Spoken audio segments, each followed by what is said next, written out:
I'll pose the question as, when do you fight and when do you settle?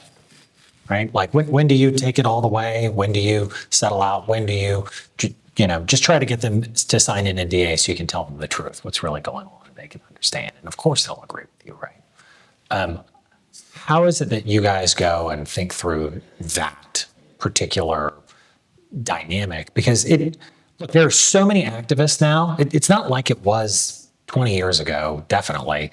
Even 10 years ago, there are so many people out there that are professional. They're running multiple campaigns a year. There are brand new activists that are coming out, trying to make a name for themselves, where if you even try to agree with them, they don't care. They have to go and make a name for themselves. So they're going to make a big fuss about things. And you might not know whether or not they are. And David, I'll start with you, but how do you decide whether to fight and go all the way or settle it out? Again, it's not something that you want to have a rule of thumb for any particular situation. Each company can be different.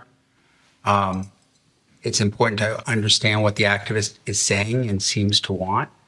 If you can keep it private, you're better off keeping it private, but don't be afraid that you lose control if it goes public. There are steps that you can take, and you should assume that it's going to become public.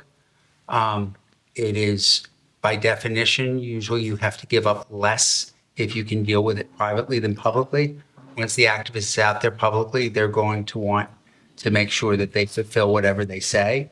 And some of the toughest activists are what I would call either the ankle biters or the newbies that have to prove themselves. And so they need a scalp on the wall. And you have to think about what that means and whether it's worth it for you and a particular company to fight it. I want to just break down two very important things that Lynn and Jonathan said. One is, don't wait for an activist to show up before you start engaging with your shareholders. It doesn't mean that you go and you try and meet with every one of your investors and have 3 board members and all that. First of all, the company has to be engaging. And secondly, in the right situation, the directors need to be available to engage. Vanguard, BlackRock, Fidelity, they don't have enough people to meet with every company. But knowing that you're willing to meet with them, even if they don't, is a very important thing from that perspective. The other thing in these activist situations where you're really faced in trying to decide which direction you go in is, I like your reflex hammer. I have a different way, two different ways to think about it that I think resonate with people. You don't want to react. You want to respond. Those are two different things. When you react, it tends to be rougher. It tends to be more emotional. When you respond, you tend to be more thoughtful. You know what you're trying to achieve. The other way to think about this is, it may sound really good, or you may feel really good if you can punch that activist in the nose. That usually doesn't work very well. And it's almost, if it feels too good, don't do it. Now, there's a lot of things in life where that's really true. Activism is no different. You have to be thoughtful, and that goes back to the respond and react.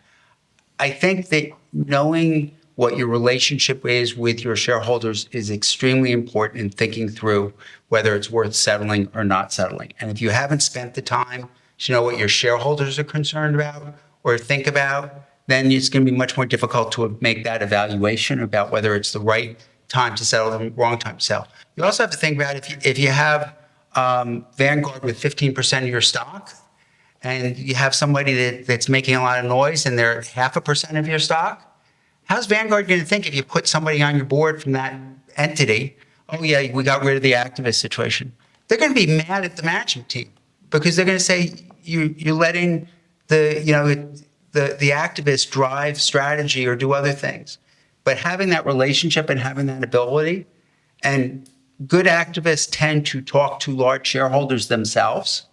You always want to be out ahead of that. And if you're engaging with your largest shareholders, you will be ahead of it. And sometimes that will be your early warning sign. I can't tell you how many of my clients have heard because of an analyst or a shareholder says, so-and-so visited me and asked me a bunch of questions.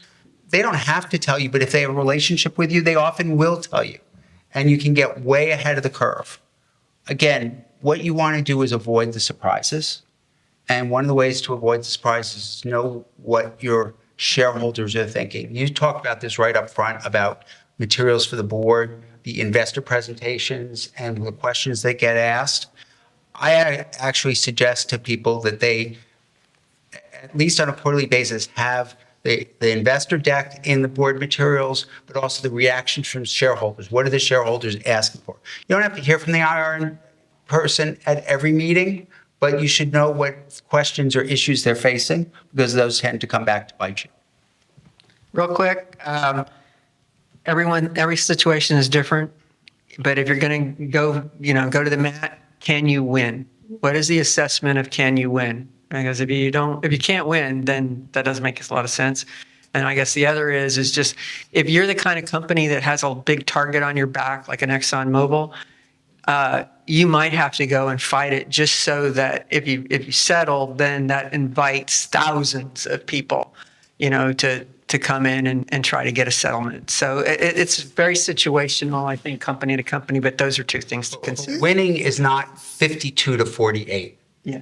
If 48% of your shareholders are upset with you, you should be figuring out how to avoid that vote, because that's not a win 52 to 48.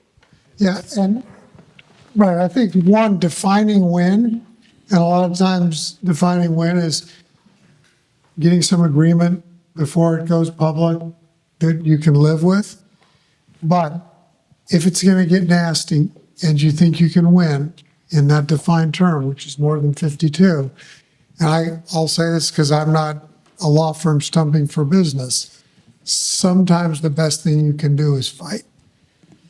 Like with slip and fall suits or wrongful terminations, sometimes spending and defending to win so that you don't get an onslaught, so that the guys who have billboards by the freeway aren't suing you every other week. The activist world has changed. There's more now. The proverbial ankle biters fighting, spend and defend and winning will send a message to them too. I think it's important to know. Thank you very much. If you don't mind giving a round of applause to our panelists.